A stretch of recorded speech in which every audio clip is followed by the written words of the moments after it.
అందరికి నమస్కారం అండి. ఇందాక ఒకటి బీజేపీ ఎన్నికల ప్రస్థానం అని చెప్పి ఒకటి ఫోటో పెట్టినాయి కదా, అందులో ఒకసారి మీరు 2014 ఆ లైన్ని గమనించండి. 2014లో 31% ఓట్లు కేవలం బీజేపీకి, మొత్తం దేశవ్యాప్తంగా పోలైన ఓట్లలో వచ్చిన ఓట్ షేరింగ్ 31%. ఆ 31%కి 282 సీట్లు గెలిచింది బీజేపీ. అంటే ఒక 30% ఓట్లు వస్తే కూడా ఒక పార్టీ గవర్నమెంట్ ఫామ్ చేయొచ్చు. ఈరోజు మన దేశంలో ముస్లిమ్స్ దాదాపుగా 20%కి వచ్చారు. ఎగ్జాక్ట్గా లెక్క కడితే 20 అటుగానే ఉంటారు. దానికి క్రిస్టియన్ తోడవుతుంది, వాళ్ళు ఎంతో కొంత 2% అటు ఉంటారు. మనం ఈరోజు 80% ఉన్నాం. 80 కాస్త 70కి వచ్చింది అనుకో, ఆ 20 వాళ్ళు 27, 28, 30 లోపల వచ్చినా కూడా కేవలం ముస్లిమ్స్, క్రిస్టియన్స్ కానీ ముస్లిమ్సే కానీ ఒక 30% ఓట్లతోటే వాళ్ళు కూడా గవర్నమెంట్ ఫామ్ చేసే అవకాశం ఉంటుంది. దీన్ని మనం గమనించాలి. అంటే 5% పెరిగినా మేము 80కి 70కి పోయినా, 70కి 65 పోయినా మెజార్టీ మేమే కదా అని మనం అనుకుంటాం. కానీ వాళ్ళు 20కి వెళ్ళి 25, 27, 30%కి వచ్చినా కూడా వాళ్ళ ఓట్లు వన్ సైడ్ పడతాయి, మన ఓట్లు ఏమో 40 తుంకలు అవుతాయి. కాబట్టి వాళ్ళు గవర్నమెంట్ ఫామ్ చేసే అవకాశం స్పష్టంగా ఉంటుంది.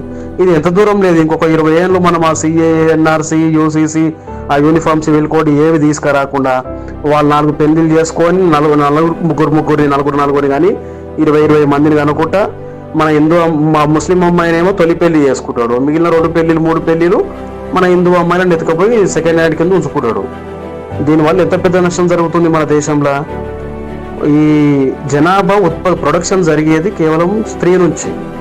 హిందువులలో ఉన్న ఒక స్త్రీని తీసుకుపోయి వాళ్ళ దాంట్లో వేసుకుంటే ఈ స్త్రీ కూడిన పిల్లలంతా వాని పిల్లలే. ఆ లాజిక్ వారికి ఎరక. కాబట్టి వాళ్ళు చిన్న ప్రయత్నమే అనిపిస్తుంది మనకి, ఎన్నో ఒక మారుమూలలో జరుగుతున్నది అని చెప్పి మనం అనుకుంటున్నాం. దీన్ని ఖండిస్తున్న బీజేపీ పార్టీనేమో మనం ఇది మతతత్వ పార్టీ, ఇది మా పార్టీ కాదు అని చెప్పి మనం దూరం పెడుతున్నాం. ఇది చాలా ప్రమాదకరం. ఇది ఎంత ప్రమాదకరం అంటే భవిష్యత్తులో ఒక 20 ఏళ్ళ 30 ఏళ్ళ తర్వాత ఇప్పుడు ఉడుతున్న చిన్న ఆడపిల్లలు ఉన్నారా మనకు, ఆ పిల్లలందరినీ ఇందాక పైన మెసేజ్ పెట్టినా కదా, మనమే దిగుతుండి వాళ్ళకి ఇచ్చి పెళ్లి చేయాల్సిన దౌర్భాగ్యం వస్తుంది. ఇది గమనించండి మీరు. గమనించి కనీసం ఈ ఒక్కసారి, ఎందుకంటే ఈ ఒక్కసారి అని ఎందుకు అంటున్నా అంటే బీజేపీ భయంకరమైన చట్టాల ప్రక్షాళన జరిగేది ఈ టర్ములోనే ఉంది. ఈ టర్ములో మనకు కావాల్సిన మంచి చట్టాలన్నీ వస్తాయి. రెండవది, మనము ప్రతి వారము నిన్న కూడా మనలు కాంగ్రెస్ పార్టీలు హనుమాన్ టెంపుల్ పోయి పూజ చేసుకోవడం జరిగింది. ప్రతి వారము మంగళవారమో శనివారమో గుడికి పోయి హనుమంతుని పూజించుకొని వస్తాం. కానీ సాక్షాత్తు హనుమంతుడే నరేంద్ర మోడీ రూపంలో పుట్టిన మన దేశంలో. ఈసారి ఆయనకు ఓటు వేయకపోతే జీవితంలో ఓటేసే అవకాశం ఉండదు మనకు. ఎందుకంటే ఆయన ఈ ఒక్కసారి మాత్రమే ప్రధానమంత్రి అవుతాడు మళ్ళా గాడిగా. కాబట్టి సాక్షాత్తు మనం బతుకుతున్న టైంలో హనుమంతుడు నరేంద్ర మోడీ రూపంలో జన్మించి మన కోసం ఈ చట్టాలని వేసుకొస్తుంటే, ఇంత పరిపాలన చేస్తుంటే మనము సపోర్ట్ చేయకుండా మనం ఒట్టి హనుమన్ల గుడి చుట్టూ తిరిగితే ఏం లాభం? స్వాతంత్ర పోరాటం జరిగే టైంలో ఒక మనిషి బతుకుండి 100 ఏళ్ళ ముసలాయన ఉండనుకో, ఇప్పుడు 78 ఏళ్ళు 75, 75 ఏళ్ళు మాకు స్వతంత్రం వచ్చి ఇంత టైం అయింది అంటే వాడు అప్పటికి 20 ఏళ్ళ వయసులో ఉంటాడు. స్వతంత్రం వచ్చే టయానికి వాడు ఏ పోరాటం చేయకుండా స్వతంత్రం అంటేనే నాకు తెలియదు, నేను మా ఇంట్లో ఉన్న తిన్న పన్న మా బాయ్ కూడా పని చేసుకుని అన్నాడు అనుకో, నువ్వెంత బేకారీ ఆడవరా, ఆ రోజు బతుకుని కూడా పోరాటం చేయలేవా అని చెప్పి మనం అనుకోమా? సేమ్ ఈ రోజు ఇంకో 50 ఏళ్ళ నాటికి చరిత్ర చదువుకునే పిల్లలు మన మనమనలో మునిమనమనలో ఇంకో మా బిడ్డలో చరిత్ర చదువుకునే టయానికి మనము కూడా ఉండి, ఆ రోజు నువ్వు ఉన్నావుగా తాత, నువ్వు ఎందుకు నరేంద్ర మోడీకి ఆ రోజు సపోర్ట్ చేసినావా చేయలేవా అని క్వశ్చన్ అడిగే పరిస్థితి భవిష్యత్తులో రాబోతున్నది. ఎందుకు నరేంద్ర మోడీ సాక్షాత్తు హనుమంతుడు అని నేను అంటున్నానంటే, ఒక 550 ఏళ్ళు అంటే దాదాపు 6 దశాబ్దాల సంధి సమస్య పరిష్కారం కాలేదు అయోధ్య రామ మందిరాన్ని, సాక్షాత్తు ఈయన వచ్చి పరిష్కారం చేసుకున్నాడు. అంటే ఆ రాముని యొక్క బంటు హనుమంతుడే కొట్టి ఆయన కూడా ఆయన నిర్మించుకున్నాడు ఈరోజు. ఇది వాస్తవం, ఏదో ఆయన మీద అభిమానంతో చెప్తున్న మాట కాదు ఇది. ఆయన కట్టు బ్రహ్మచర్యం పాటించాడు. ఆయన ఈ రోజు కూడా ఒక చిన్న మచ్చ అంటే చిన్న మచ్చ లేదు. ఈరోజు ప్రపంచ దేశాలన్నీ ఆర్థికంగా మనకన్నా మంచి దేశాలు ఉన్నాయి. అమెరికా కానీ, జపాన్ కానీ, ఈ చైనా కానీ, బ్రిటన్ కానీ ఆల్మోస్ట్ మనకన్నా మంచి దేశాలే ఆర్థికంగా. అవి ఆల్రెడీ అభివృద్ధి చెందిన దేశాలు. మనం చూసి ఎందుకు దండాలు పెట్టాలి? వంగి దండాలు ఎందుకు పెట్టాలి? నరేంద్ర మోడీ కన్నా పవర్ఫుల్ ప్రధానమంత్రులు కూడా ఉన్నారు మన దేశంలో. వాళ్ళందరికీ ఎందుకు వంగి దండాలు పెట్టలేరు? అంటే ఈయన ముఖంలో తేజస్సున్నది, ఈయన ఒక్కసారి ఎదురు పడితే వంగి దండం పెట్టాలని అనిపిస్తుంది వాళ్ళకు. అంటే ఇక్కడ సాక్షాత్తు దైవ స్వరూపం అన్నమాట.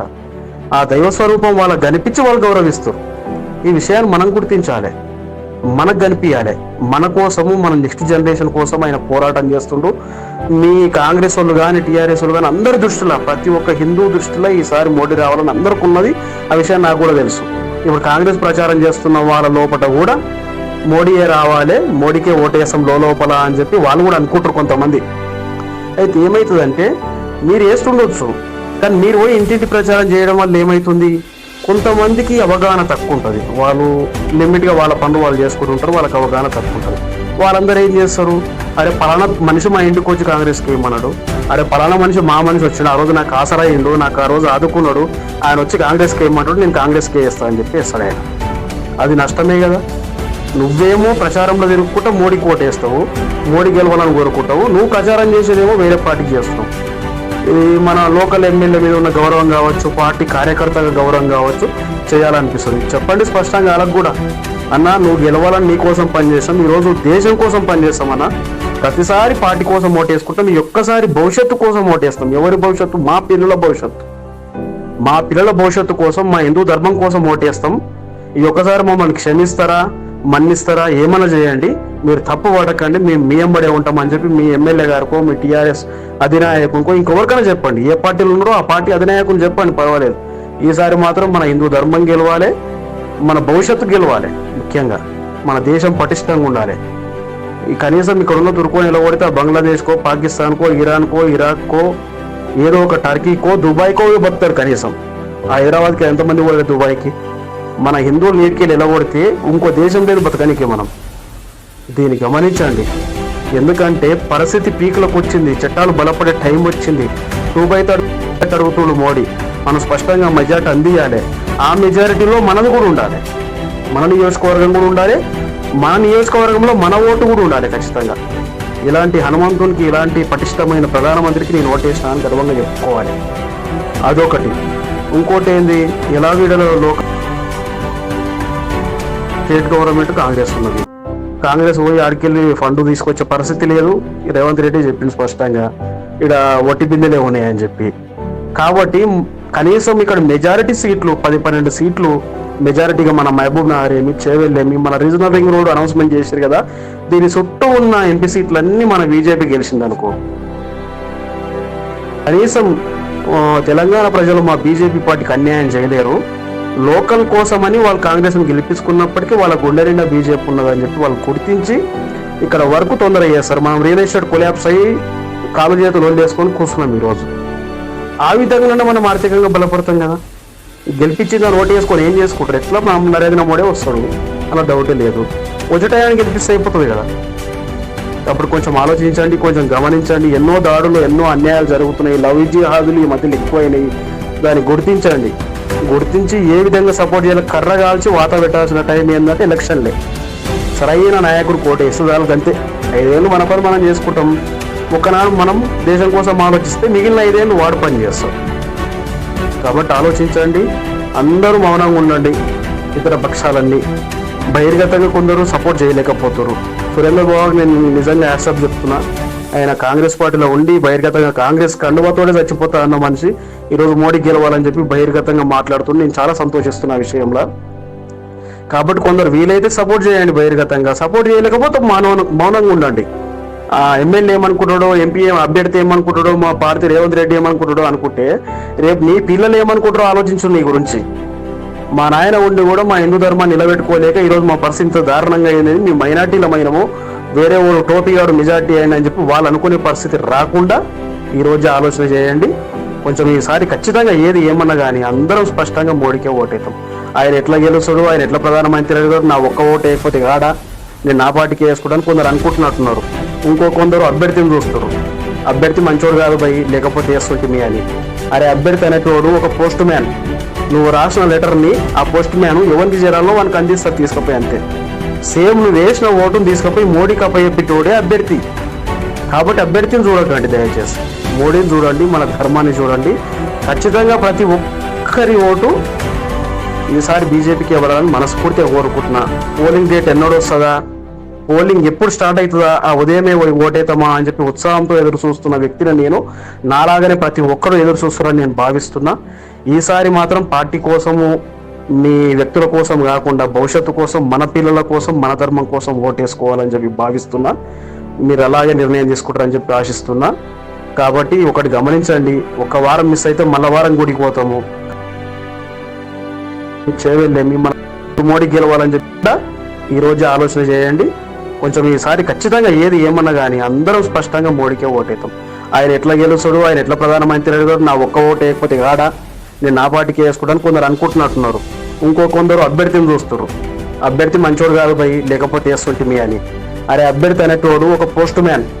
నువ్వు రాసిన లెటర్ని ఆ పోస్ట్ మ్యాన్ ఎవరికి చేరాలో వానికి అందిస్తారు, తీసుకుపోయి అంతే.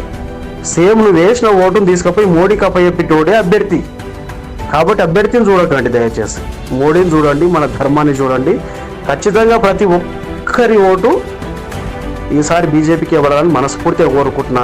పోలింగ్ డేట్ ఎన్నడూ వస్తుందా, పోలింగ్ ఎప్పుడు స్టార్ట్ అవుతుందా ఆ ఉదయమే ఓటేతామా అని చెప్పి ఉత్సాహంతో ఎదురు చూస్తున్న వ్యక్తిని నేను. నాలాగానే ప్రతి ఒక్కరూ ఎదురు చూస్తారని నేను భావిస్తున్నా. ఈసారి మాత్రం పార్టీ కోసము, మీ వ్యక్తుల కోసం కాకుండా భవిష్యత్తు కోసం, మన పిల్లల కోసం, మన ధర్మం కోసం ఓటేసుకోవాలని చెప్పి భావిస్తున్నా. మీరు అలాగే నిర్ణయం తీసుకుంటారని చెప్పి ఆశిస్తున్నా. కాబట్టి ఒకటి గమనించండి, ఒక వారం మిస్ అయితే మళ్ళా వారం గుడికి పోతాము, కానీ ఒక్కసారి మిస్ అయితే జీవితంలో మళ్ళీ ఓటేయలేము ఆయనకు. ఇది ఒకటి గమనించి నిర్ణయం తీసుకుంటారని చెప్పి కోరుకుంటున్నాను. ధన్యవాదాలు. జై హింద్, భారత్ మాతాకి జై.